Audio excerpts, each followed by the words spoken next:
It appears that the shooter was inspired by various extremist information that was disseminated over the internet. All those materials are currently being searched, exploited, so we will have a better sense of the pathway that the killer took in making a decision to launch this attack.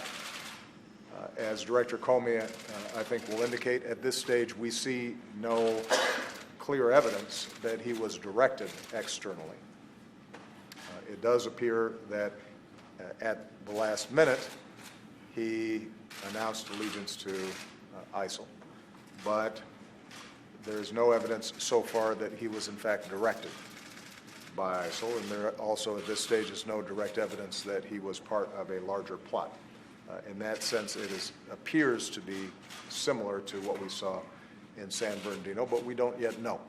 And this is part of what is going to be important in terms of the investigation.